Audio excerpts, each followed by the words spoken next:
Okay, we're here with Leslie King. Leslie is a communications manager and instructor of digital media, writing, and design in the Department of English at Virginia Tech. So, interesting dual role there. I'm excited to hear more about. Today, we're talking about a course she leads called Words and Pictures, which goes hand in hand with the sort of like the university marketing and communications efforts. So, Leslie, thank you for being here. Oh, it's my pleasure. Thanks for having me. So tell us a little bit about what is Words and Pictures. So, Words and Pictures is a special class. It's senior level, but actually, I've had everybody from freshmen to seniors in it.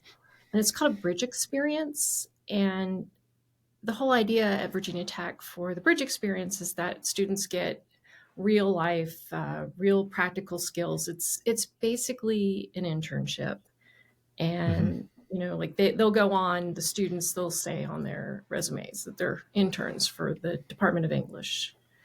And it's really helpful in two different ways. It gives the students that sort of extra experience, especially in higher ed, because we're always looking for people to fill positions in higher ed. Mm-hmm. So like I'll have a whole bunch of them that are like hand ready to go.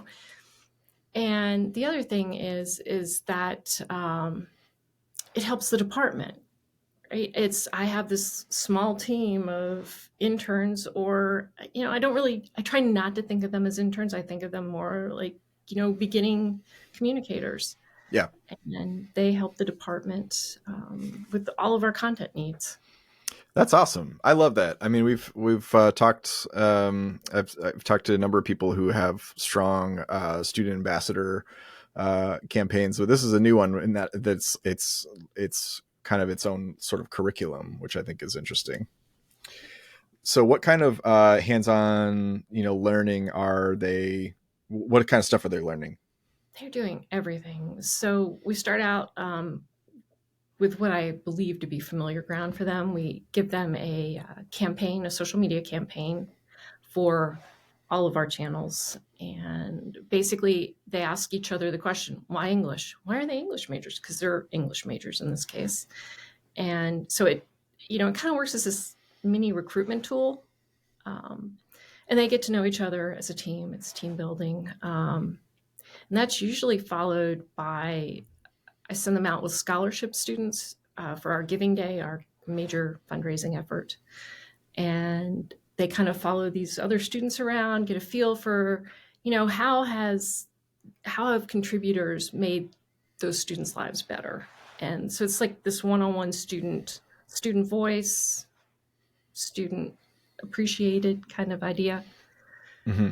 From there, we go into a photo essay. Like a lot of people I know just jump straight into video, but being able to tell a story in 10 pictures, I think is pretty Mm-hmm. helpful in getting you up to video.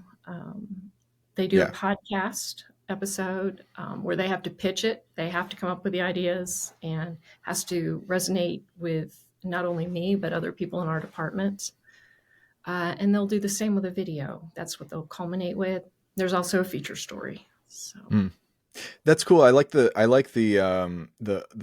photo essay approach because video editing, it to me it's always made sense, but I've tried to teach other people how to edit. My best friend's son, I call him my nephew. He came into my office here and he's like, teach me how to edit. So we're like, we went and filmed some water balloon fight with all the kids, and then I'm trying to teach him the concepts of how to edit, and like he wasn't getting it. And I'm also just because I'm probably just not a great teacher, but it is really difficult to understand when you have this strip of a scene and you're cutting out the parts that you don't want, but like it's like where you put the cuts, kind of getting someone to wrap their head around where something a clip is going to start and end, and then another clip is going to start and end. But I imagine that pictures kind of like gives you these chunks to work with, kind of it help that really set in.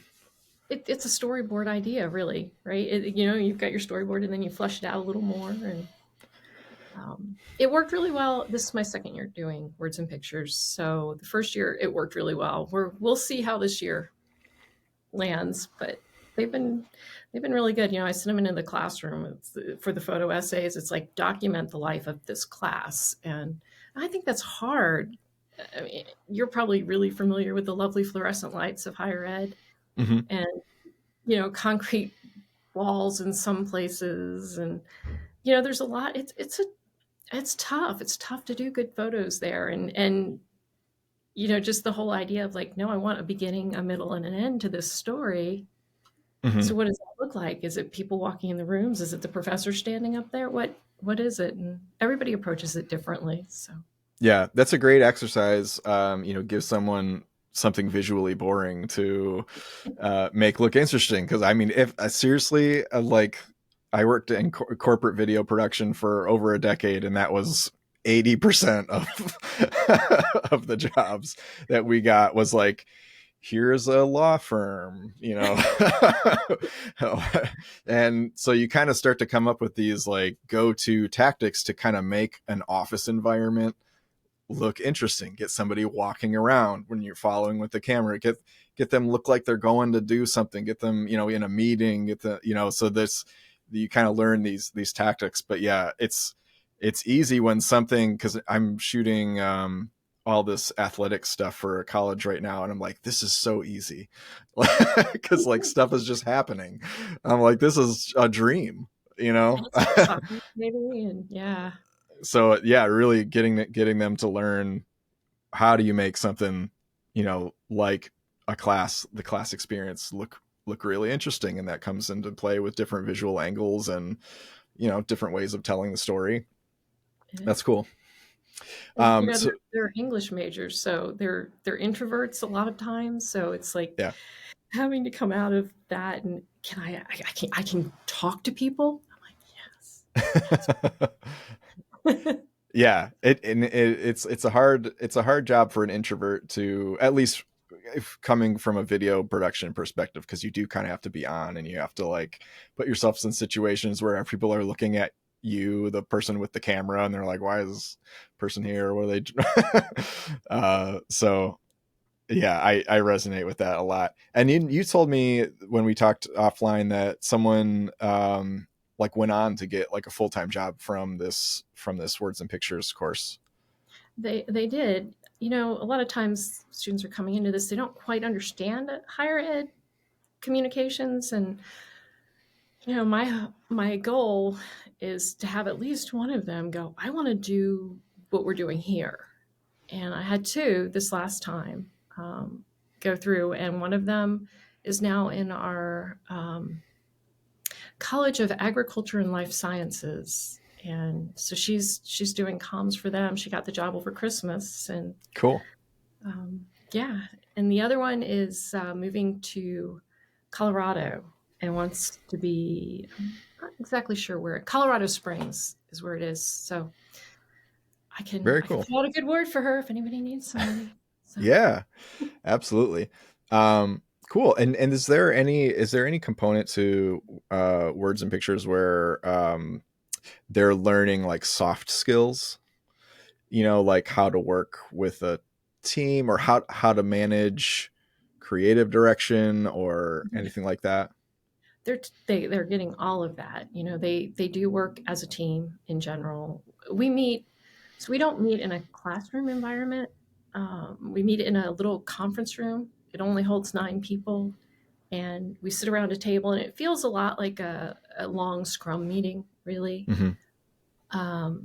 And they get a lot of feedback from me. They get a lot of feedback from other people in the department. Like, there's a graphic design project where they have to do promotions for one of our upcoming conferences, and they get a lot of feedback from that because Mm-hmm. you've got a lot of people coming in. And when they do the feature story, they work with the college editors.